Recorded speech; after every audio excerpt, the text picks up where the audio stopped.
C'est pas une bonne situation, comme on le sait quand même tous maintenant. Je pense qu'on est en crise sanitaire, puisque on est depuis une quinzaine de jours environ, on a dépassé les seuils au niveau des particules, notamment ici à Passy. Les oxydes d'azote ne sont pas terribles non plus. Et puis on est depuis une semaine au-dessus du seuil d'alerte, donc le seuil encore supérieur, où là les mesures de protection comportementale doivent concerner toute la population, c'est-à-dire pas seulement la population vulnérable qui est concernée par le dépassement de seuil d'information. Donc c'est quand même un pic particulièrement long et important en intensité. Donc ça c'est la crise sanitaire. On est aussi un peu en crise au niveau de la population. On voit les manifestations qui se multiplient, les gens sont en colère, il y a de quoi. Mais c'est juste la suite logique de l'absence de mesures prises depuis des années que les associations alertent.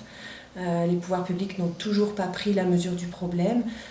Il faut agir en amont des pics, il faut agir sur la population, sur la pollution chronique, sur l'exposition des populations toute l'année. C'est cette pollution-là qui est la plus dangereuse, et c'est sur celle-ci qu'il faut agir, puisqu'elle va entraîner de fait une diminution des pics aussi.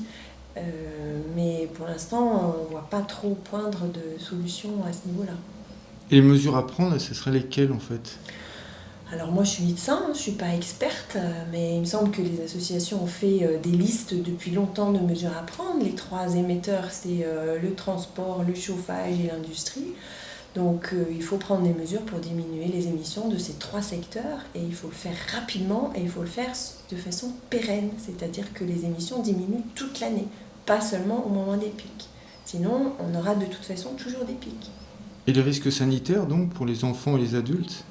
Alors le risque sanitaire, il est de plus en plus étayé scientifiquement. Il y a des études qui sortent tous les ans au niveau mondial, au niveau européen, au niveau français sur l'effet de la pollution. Alors on parle beaucoup des particules parce qu'il y a beaucoup d'études qui sortent en ce moment, notamment sur les PM2,5, c'est-à-dire les plus petites particules qui pénètrent plus profondément dans l'organisme et qui ont probablement plus d'effets délétères, qui sont en dépassement net depuis une quinzaine de jours ici.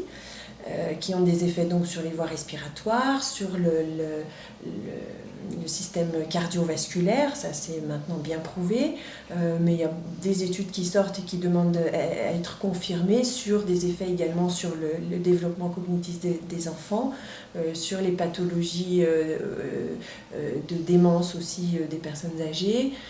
Donc on a de plus en plus de données pour mesurer la nocivité de ces particules. Il ne faut pas oublier non plus la nocivité des oxydes d'azote, on a tendance à les mettre de côté, mais ils sont aussi des polluants importants.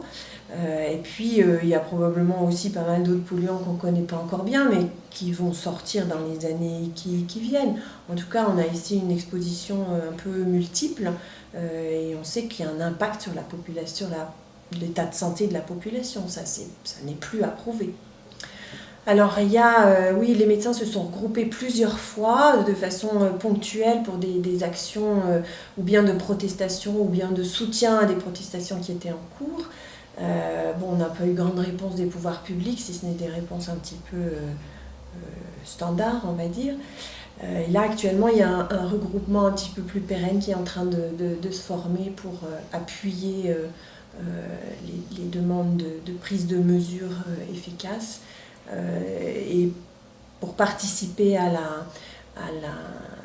l'élaboration du nouveau plan de protection de l'atmosphère, le premier ayant été très décevant.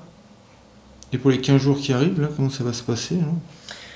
En fait, on est un peu à la merci de la météo, puisque les mesures qui ont été prises jusqu'à maintenant et qui étaient sur ce plan de protection de l'atmosphère qui date de 2011, n'ont visiblement pas été efficaces, puisqu'on persiste à avoir des pics importants et on n'arrive pas à les faire baisser avec le peu de mesures qu'on a prises. Donc on est à merci de la météo, donc tout va dépendre de la météo. En fait, en résumé, l'avenir n'est pas super radieux là. On n'est pas très optimiste, à moins que d'un seul coup les pouvoirs publics prennent enfin leurs responsabilités et prennent des mesures importantes, efficaces sur les 3 secteurs toute l'année. ça paraît mal parti. On voit mal pourquoi il y aurait un virage à 90 degrés qui serait pris là. Peut-être si les populations continuent à manifester bruyamment leur mécontentement, on va peut-être arriver à quelque chose, on ne sait jamais.